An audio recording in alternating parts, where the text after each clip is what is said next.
We see, subhanallah, Andalus as an Islamic state, Islamic Spain. This was the light of the ummah for so long. The amount of education, just to compare, for example, Al-Andalus to where we are today. Because as I said, no doubt we're at a low point today. Al-Andalus, in 1 year, and remember, we're going back a long time ago. You didn't have the same technology, you didn't have printing presses, you didn't have computers and the internet. In Al-Andalus, in 1 year, more books were translated into the Arabic language than in the entire Middle East today. More books were translated in 1 year in Al-Andalus, going back 1,000 years ago, than the entire Middle East today. This shows that the level of education was so high. This shows how educated and concerned with educating the ummah they were. This shows that we have fallen down today.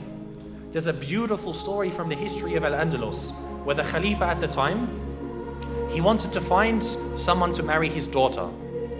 And the Khalifa, he doesn't just want anyone to, it was his son. He didn't want just anyone to marry his son. You want to find the best girl available. So he made a proclamation in the city of Cordoba.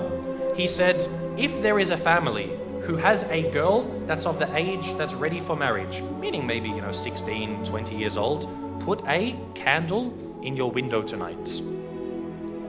And she's ready for marriage, and she has memorized the entire Quran. Put a candle in your window tonight. They said the entire city was lit up that night. The entire city was lit up because there were so many young girls who had memorized the Quran. So he said, Khair, my son can't marry that many women. So he said the next night, any of you who has a daughter who's of the age to marry, who has memorized the entire Quran and also one of the certain books of Maliki fiqh, put a candle in your window tonight. It was said again that night, not as much as the night before, but almost again the whole city was lit up by candles. I would dare to say that if we were to ask about our entire ummah today, to have one girl who's of the age to get married, who has memorized the entire Quran and one of the books of Maliki fiqh, khalas, any book of fiqh, we would not have a single candle in our windows tonight. This shows the state of the ummah, and this is a sign that we see when our women are educated, the ummah is strong. For the men to be educated, khalas, men are always going to be educated. They're always going to be needed. You're always going to need an imam. But the true test for the ummah is when the women are educated. You see today, most of our women, some parts of the world, the women can't even go into the masjids. They won't even have a space for them in the masjids, let alone educating them. You find, khalas, she knows how to cook and clean. Perfect, mashallah. This is all we need. No, they must be educated. This is why Andalus, it was seen as a high time for the ummah to know about Islam. No, I'm not saying for her to go to university and study liberal arts and accounting. I'm talking about Islam. To come to the Islamic centers and to know her religion. We must have this because she is the one who is going to raise a nation. The husband, the father isn't there to raise the children. The mother is. If she doesn't know about her religion, what is she going to pass on? This shows how healthy we are. And the reality as an ummah today, we are very sick. The women know nothing about Islam and our men are very uneducated. So we have to turn this around. As I said, Andalus, more books were translated in 1 year than in the entire Middle East of today. You saw even the technology that they had. Up until today in Spain, they still continue to use the same pipes for their cities that was built by the Muslims 1,000 years back. They have aqueducts where they would take water from the mountains and bring them to the cities in Cordoba. They're still used today. Still used today. This is something amazing. And they say this is better than the pipes that we make today. This is how educated and intelligent the Muslims of Al-Andalus were.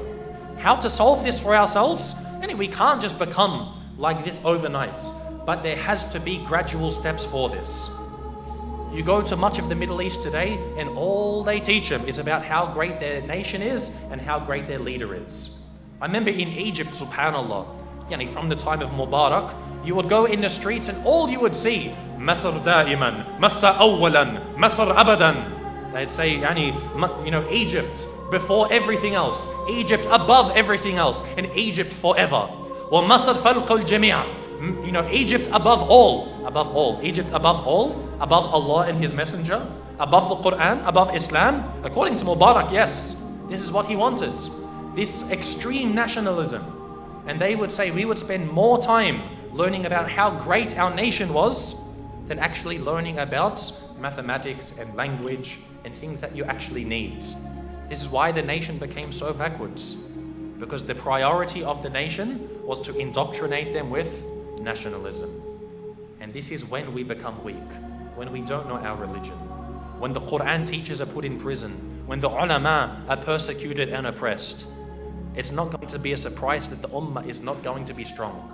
So we have to begin with education. No doubt we have to educate ourselves. We have to look at that high point and say, how can I get there? No doubt there are many roads to it, but this is an indicator of where we are. You would find so many of the great ulama of al-Islam came from this land of Al-Andalus. Ibn Hazm, rahimahullah, Al-Qurtubi, rahimahullah. Ibn Hazm, rahimahullah, no doubt one of the greatest scholars of the ummah. A man who had said his intelligence, you wouldn't find anyone else in his time or the times after him that was comparable to him. And these were people who, many of them were actually converts. Many of them were converts who lived in the land of Al-Andalus. So this time was no doubt a great point of the ummah. So the legacy of Al-Andalus was immense. The amount of scholars that came from this land was unparalleled to many of the other lands. And the Muslims, when they began to, as we said, conquer Al-Andalus, they didn't just stop there. They didn't just stop at Spain. They conquered a large part of France. And they began to go into France, because at this time, after the fall of the Roman Empire, all of Europe was weakened. So all of a sudden you had the Muslims coming in this way and Muslims coming in from the south of Italy. And the Muslims of Al-Andalus, they met the French at a battle that is called the Battle of Poitiers. And this battle, according to some historians, they debate over the significance of this, but especially the non-Muslim historians, they say, had of the Muslims been victorious in this battle, today all of Europe would have been Muslim. That was the last line of defense. The Christians put everything they had. They were led by their leader, Charles Martel, and they were able to beat the Muslims. And the historians, I say, had we not defeated them at that time, we would be praying in masjids today, and all of our universities would have minarets. So we see the power that the Muslims had. That qadr Allah allowed it to be so that they didn't continue into Europe, but Europe was in fear of the Muslims. They would fear, when are the Muslims going to come? When are the Muslims going to come? And this is how they must be. This is how they must be, in fear of Islam. Not that they say, the Muslims, these people can't even keep their streets clean. How are they going to conquer us? And this is the reality of what we find today.